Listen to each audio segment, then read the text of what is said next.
What a night at Wrigley. Michael Busch, walk-off homer, Cubs win. Let's go. We're not.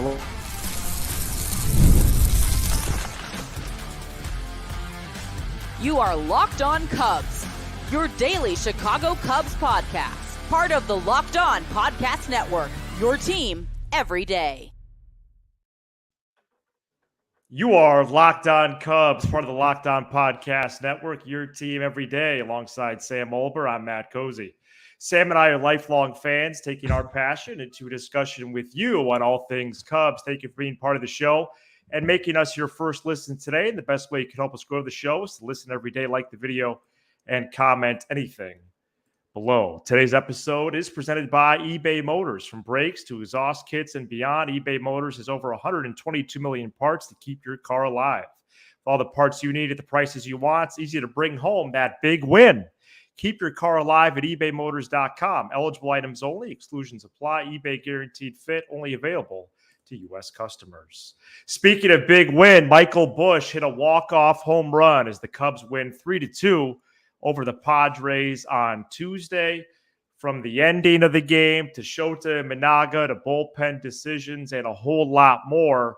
An absolutely wild game, Sam, and the Northsiders walk out of Wrigley Field victorious. Oh boy. Well, listen, one day on an off day, well, I don't think I cursed. You'll have to play some of my audio messages I sent you during this game. This was the first game in a while where I was really, really hostile and frustrated. I think despite what my critics say, I think I've been very even keel this season. And I really lost it at this game. I couldn't believe we scored one run off a minor league pitcher. Right. To me, still, with everything happening, the headline was Shota Imanaga was sensational once again. The only reason he gave up 2 runs was because Craig Counsell doesn't trust the bullpen to get 6 outs.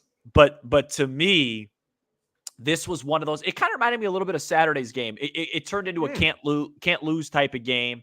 Let's fast forward. Late in the game, you're up 1-0. Bellinger hits the homer early on. Yeah. You're up 1-0. He goes to Imanaga for the 8th. Only reason I was surprised was because I felt like we had a full strength back end. I thought you might, as we have 400 plus early on in this episode. No, that's true. Everybody was available. I thought there might be a Ben Brown situation. Mark Leiter, Almonte's been really solid, and Nervous Neris continues to do what he does. Please don't say that. But he leaves it in Imanaga, gives up a cheap hit to Arise, who pitch hits. And by the way, throws a really good splitter to Profar, who just I'm not really sure how he hit that out. But he did. So it's 2-1. And who turns the tides? First of all, excuse me. No, sorry, I had some chicken wings. First of all, it was a great play by Horner to end the top of the 8th inning and save the run. And then a left-on-left, 1-2 to 4-2 walk. Please stop laughing. I'm trying to do this show. I forgot we were doing a show. A 1-2 to 4-2 walk, left-on-left by Mike Bleepin Talkman. Yeah, not Michael, Joe Girardi. Yeah, well, not that. Girardi was not good. And then who comes back again? Bellinger looked outstanding. First to third, sac fly by Morel. And then, of course, you and me come up to end the inning.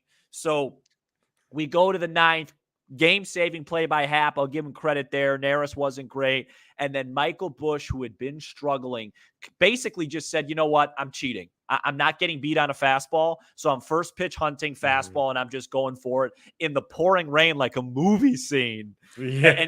And you and I were on the phone. An absolutely all-time phone call right there. I wish we had tape of that. Just insane because you bottled up your hostility the first minute of the call. The call was only 2 minutes long. And then you recap the Brewers game. Yep. And then Michael Busch was stepping to the plate. The rain was pouring. I go in the other room because I don't know what to expect from the call. So I'm away from the TV. I'm a pitch behind you. All of a sudden, you call the Busch homer. I'm making my way around back to my living room. And the Cubs win, and it's a celebration. Literally, the call went like this. I said something along the lines of, bleepity bleep. I can't believe this game's tied. By the way, the Brewers just came back, and good luck scoring in the ninth with the way Busch, Amaya, and PCA are doing. Oh, great. It's pouring rain. We might have a delay. And then literally mid-conversation, you haven't even gotten a word in yet. And I go, oh, no, Busch deep right field. This game's over. And you had to have thought I was kidding for a second. I thought you were joking. Yeah, it was a wild, just another wild evening covering this ball club. A chaotic game again. There was so many moments where, again, we had to hold our breath. Why? Why do we have to do this so much? It's because of the bullpen. The bullpen has turned this Cubs baseball season into a Bears football season. Not every game should have so much consequence and so much edge of your seats moments. This should happen, if it was like football, every 10, 11, 12 games. About one football game equals about a dozen football games. I think my math is right there. The Imanaga being left out there, it's a shame that they have to squeeze more pitches out of a starter on May 7th because the bullpen has been so bad. But I'll tell you what, this makes it crystal clear how much Craig Counsell, and this is a purposeful verb choice, despises the bullpen that he has. And I do wonder if him and Jed Hoyer are on the same page right now on that, because Jed Hoyer on Monday said, they'll get better. I need to cut up that audio for I guess it would be Thursday's episode, because that was a ridiculous thing to say. They're just going to get better? What, with a wave of a wand? It's one of the worst bullpens in baseball. It's not just going to get better. Sure, the starters returning and pushing some of those dudes to the back end of the game will help, but getting better is not a plan. Hope is not a plan. So you understand, you wrestle with the Imanaga decision, but it was we've seen this movie before, and I'm glad that Michael Busch decided to rewrite the ending. And the rally in the bottom of the eighth was really important, even to tie it, as you mentioned, Sam. Talk and Bellinger back-to-back singles. Morel hits a liner to center for a sac fly. And, a couple notes on Yency Almonte, too, who cleaned up Imanaga thanks to a Nico Horner jumping catch. Hector Neris was like a roller coaster again. Ian Happ helped clean him up. That was a great catch. So really, it was with all the flaws, it was actually a team effort to somehow win their 22nd game of the year. Now 22-15. There's clear problems on this team, but an absolute wild win, and they did need this with the Wednesday game, at least how it lines up on paper. Can I play devil's advocate for a second? Yeah. I think this game was a roller coaster because the offense was awful. No, the offense is a major problem right now. Yeah, and again, and I'll pull out my Jed Hoyer card. The offense will get better too. But the fact that they, there's certain games, like tomorrow, if they blew a 1-0 lead tomorrow against Cease, okay, fine. When you're facing this guy Vasquez, and I'm watching the game, and he's in zone missing, and we're chasing. It was such a poor offensive effort for about 6-7 innings. And then the usual suspects outside of Busch that kind of came out of nowhere, although he did have a single early. Tauchman and Bellinger were really the guys that do it. I mean, Matt, let me read so the starting pitching has been historic. Well, they've given up 2 runs in their last 5 games, and they're somehow still only 3-2 out of those. So we know that's not going to hold up. But listen to these averages after Morel. So Morel's hitting 215. Madrigal comes in, hits for him at 222. Happ's hitting 228 with a 307 slug. If I had to do a player comp for that, if he were to finish the year, it'd probably be somewhere like Jose Quintana offensively meets Darwin Barney. Okay. Dansby Swanson 0 for 4, 2 Ks. He's now hitting a cool 209. Michael Busch got up to 262. Miguel Amaya, 194. PCA, 225. Nobody's hitting on this team outside of the first 2 or 3 guys. These guys are going to hit. I got to tell you, I don't want to do this tonight. Well, no. Sam, wait, hang on. There's 2 players that are clearly hurting the team. Right, but I was just gonna finish my thought real quick. I understand what Jed's saying about the relievers getting better, because you understand you can't just snap your fingers and go, hey, all right, enough's enough. Let's go Tanner Scott. That's not how you manage general manage a baseball team. It's not how it works. There's other things you could do. I don't understand. I'm guessing we're going to see Ben Brown first out of the pen on Wednesday. I guess. But, he's going to improve the bullpen, but he can't just be desperate. It's not fantasy baseball. He's got to wait for the right deal and do certain things. I mean, but I really thought the biggest story of this game was 100% what you said about Counsell. Just really, because if I'm Jed and I'm going, hey, listen, Mark Leiter Jr. hasn't been a problem. Mm-hmm. Almonte hasn't been a problem. So anyways, it was a great win. I'm really happy for Michael Busch. Hopefully that gets him going. And if it does, then the Cubs will be in good shape, because if they can just get a third bat to start rocking and rolling, they'll be in good shape there. The offense will get better. Yeah, I hope so. And Wednesday, it's going to be Hayden Wisniewski against Dylan Cease. Wisniewski was outstanding on Friday against the Brewers. We'll see if he can keep that rolling. Entering Tuesday's game, the starting rotation ERA was 3.04, third best in baseball. Imanaga, Tyone, and Assad. And that's with Hendricks being terrible. Yeah, and those 3 dudes ranked first, third, and ninth, respectively, in starters ERA. All right, we're going to get to some other updates. Seiya Suzuki has a timeline now. It's an encouraging timeline.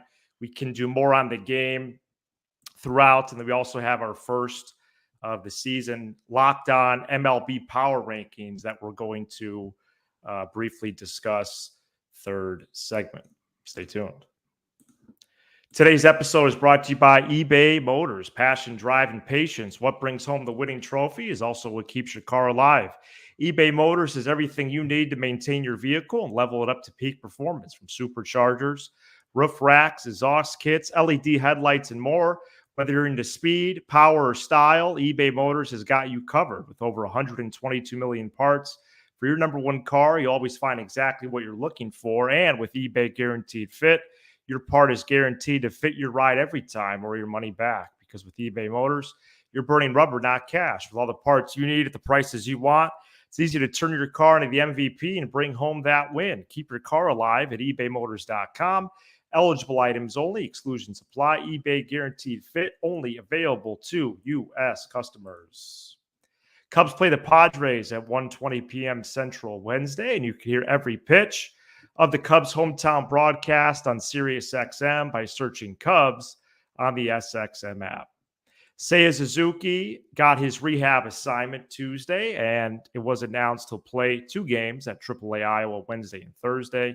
Craig Counsell said if all goes well, Seiya will be back in the lineup Friday or Saturday. Cody Bellinger only missed 13 days, which was the main reason why he did not report to a minor league affiliate, at least according to the team. And Suzuki has been out since April 15th with the oblique strain, Sam. So that's why he's going to Des Moines before he heads to Pittsburgh. He also took live ABs at Wrigley on Monday as well. We know how he did prior to the injury. He was hitting 305, 368 on base, 3 homers, 13 ribbies in 15 games. And we talked offense first segment. We continue to talk about that now.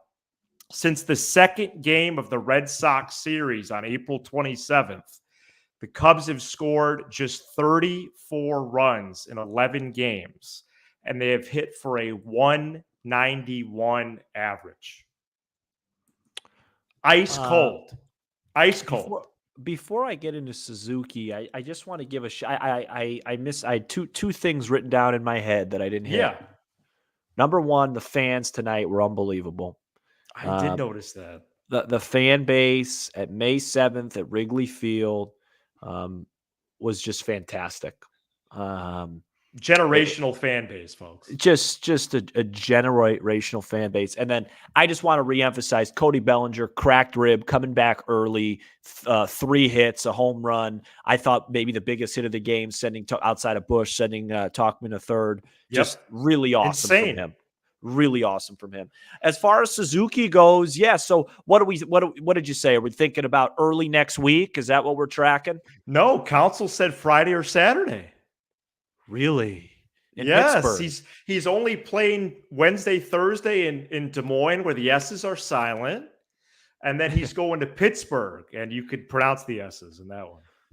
So you think once Cody, because it was 600 plus. Go ahead. So it was a little bit noteworthy, and I thought Canario goes down, not PCA, which I think we kind of no, it's not. Canario hasn't played since the Obama administration. Go ahead. Yeah, right. So, do you think when Seiya comes up that PCA is going down? Yeah, it's a good question. I actually can't answer that publicly straight away. I think it's a debate right now. I really do. I think Mastro, and as of right now, I would say Mastro goes down. Well, because I think Bellinger might be the DH. Whoa. If Bellinger's the DH. At least through the week. If Bellinger's the DH, Suzuki and right, PCA and center, Happ and left, was Mike Tauchman play, dude? Well, that's a good point. I don't know what to tell you on that one. Tauchman needs to be in there. But maybe it's Tauchman in center.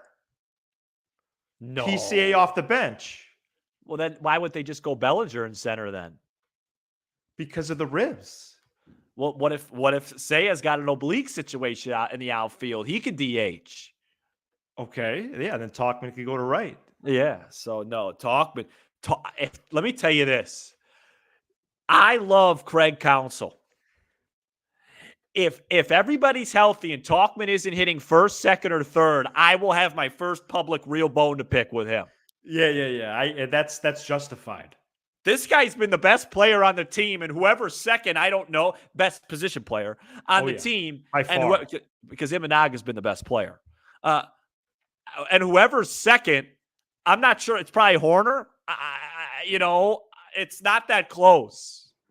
It's actually a wide margin, I would say. A wide margin. I mean, this guy is such I a think winner. Our little back and forth there proves they might want a little bit outfield insurance, and Mastro would go down, PCA would stay, even if it's only for another week or so.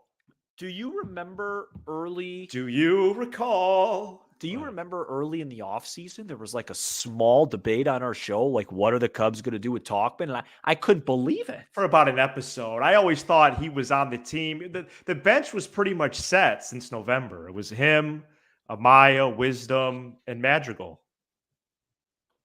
For the most part. And he ain't on the bench anymore. Right. And he's proven to be a legit difference maker so far through the year. I just have an issue though. What's going on? Trust me, I'm celebrating this win. I am. And I'm excited that we might have the lineup back on Friday or Saturday. I am. Oh, I can't wait to watch I can't wait to watch Paul Skeens is pitching Saturday. Is that a rumor? Is that a rumor? Oh gosh. I can't wait to have Seiya Suzuki back at my club. But it isn't a situation where we say, oh, let's just get to Friday, or especially after this game, let's just get to Friday or Saturday and all will be right in the offense world. It's hard for me to believe that, but I do think there is some truth to that. And I'm trying to stay optimistic that they will bounce back. It could be if it's not as soon as this weekend, shortly after. But you have clear deficiencies, clear players who are performing poorly. Sam, I really hope that this could be a turning point, a reset for Busch. Because since the Mets series opener, he has chased, and chased some more. Talk about it. He swings at balls. Yeah, it's a really nice It's a really nice reset moment for him, and I think it's going to help him. I think it's going to help him. You just kind of put a little bit of a damper in my night with Skeens going Saturday. That's such a Pirates thing to do. It's not official. Keep in mind, whatever start time they say in Pittsburgh, the game will start 2 to 3 minutes after that. Oh yeah, that's right. We'll talk about that more for on They don't take the field on time in PNC. We got stuff to do, folks. Yeah, literally, it's a 5:40 first pitch at 5:46. 5:40 means 5:40. Get on the mound. Let's get going, Mitch Keller. Oh, it's too good. That's too good. But the Cubs 191 the last 10 games. Only the Pirates have a worst average, 181. We'll be traveling to Steel City this weekend after a much needed day off on Thursday. Hey, you could say hi to Justin Fields. I'd rather not. Gotcha. All right. What else do we have on this game? Did we cover it all? I think so. I don't know. I mean, I think it was just a really Imanaga, cool moment. We could do more on him. Well, I just thought he was sensational. Early in the game, he was battling a little bit of his fastball command, found it. He gave up a lot of fly balls, but not any of them outside of the Profar one was close to leaving the yard. And by the way, at a different park, that's probably not a home run anyway. A lot of it, by the way, how many hits did he give up in this game? 4? 5? So, yeah. 2 of them were ridiculous. I mean, they were, or no. Cheapies. The one hit by Solano was a blooper. The Tatis ball was a blooper. A bunt single by Cronenworth, and then the Arise infield hit. He gave up 4 cheap hits today. I mean, his line didn't even do justice how terrific he was. The guy's nuts. He's a joy to watch. He's energetic. He's genuinely cares about how the team does, and it really, since that opening presser on the Cubs convention Friday, you're right. It's really been something. And he has really energized this bunch and injected, dare I say, a little bit of star power into this roster. All right, we're going to finish up with some power rankings and putting out a call, trying to break bad on the hosts that rank the Brewers ahead of the Cubs. Stay tuned. What are you going to do? Today's episode is brought to you by Prize Picks, America's #1 fantasy sports app. The easiest and most exciting way to get in on the action while you watch your favorite sports and players. Pick more or less on 2 or more players' stats, then watch the winnings roll in. Baseball season is well underway. Don't miss your chance to add your favorite players from the diamond in your Prize Picks entries. Whether it's strikeouts, RBIs, or first inning runs, take your pick of more or less and add them to your Prize Picks entry. Prize Picks is really simple to play, with your entries taking less than 60 seconds to submit, turning $10 into $1,000 with just a few taps of your screen. Download the Prize Picks app today and use code LOCKEDONMLB for a first deposit match up to $100. That's a first deposit match up to $100 by using code LOCKEDONMLB. Pick more, pick less. It's that easy with Prize Picks, America's #1 fantasy sports app. All right, first edition of the Locked On MLB Power Rankings. This is something we're going to do midweek moving forward as third segments, as the Cubs beat the Padres 3-2 on Tuesday and are now 22-15 on the year. All the hosts are supposed to vote on this. I'm not sure at the percentage turnout on this. I don't know if Sam voted or not. I did. So I had a hard time voting. Yeah, it takes some time. Yeah, because you got to kind of weave it around. Right. You so I messed it's up. It's like a drop down menu. Yeah, I dropped down. So then I only had 21 left, and that wasn't the team I wanted to put there. So I kind of had a hard time with this exercise. Okay, well, I think I had the Cubs. The Brewers were ranked 7th, bro. Cubs. I think I had the Cubs 8th, 7th. Yeah, I had them 6th or 7th. Let me tell you the teams I had. The Cubs beat the Brewers 2 out of 3. So I didn't have the Brewers ahead of the Cubbies. I had the Dodgers ahead of them. I had the Braves, Phillies. Yeah, all these teams except pretty much the Brewers I had ahead of them. Yeah. I didn't have Cleveland ahead of them. I still go with the 162 thing. I still have Texas ahead of the Cubs. Wow. Yeah, I mean, it's early. Right. It's early. I mean, come on. Yeah, a healthy Texas team, that's a pretty darn good team. Am I crazy or? No, they scored like 30 runs tonight. Yeah, I had Texas ahead of the Cubs. Okay. I didn't have the Sox. The Twins on a crazy winning streak there for a minute. Sox 28th. Marlins bringing up the rear at 30. That's ridiculous. How are the Sox better than the Marlins? Doesn't make any sense. Are you crazy? That's what I mean. We need to find out who votes and then bring them on for content, but they won't. But I can't because I made some bad votes because it was a confusing exercise for me. Okay. Did Ohtani hit another homer yet? I'm sure. I mean, by the way, what a ridiculous win by the Brewers tonight. What do you think? Wisniewski against Cease? This is not obviously like to win the series, but you didn't like, the percentages. The Cubs could win the game tomorrow. Okay. They faced Cease, what was it, about a month ago. Busch hit a 2-run homer off him. He could be inefficient with his pitches. You should have, listen, you got a lot of guys rested for Lord knows that. You could go Wisniewski to Brown to Leiter. That'd be a great. They could just use 3 guys. The Cubs can win this baseball game on what is it, Wednesday afternoon? Of course, another game where I just got to listen to the radio the whole time. I hate that. But it is what it is, and you have the great Pat Hughes on the call. So yeah.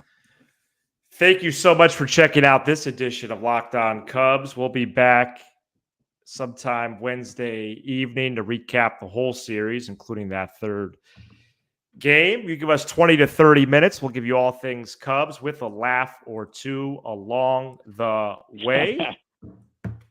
Be sure to hit subscribe on YouTube, smash the like button for the algorithm, and leave a 5-star review on Apple, Spotify, and everywhere you get your podcast. And if you want more Matt and Sam, consider supporting us by subscribing to our Unlocked podcast.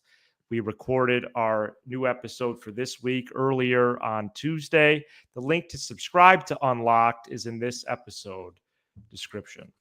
He's Sam Olber. I'm Matt Cozy. This is Locked On Cubs. Go Cubs.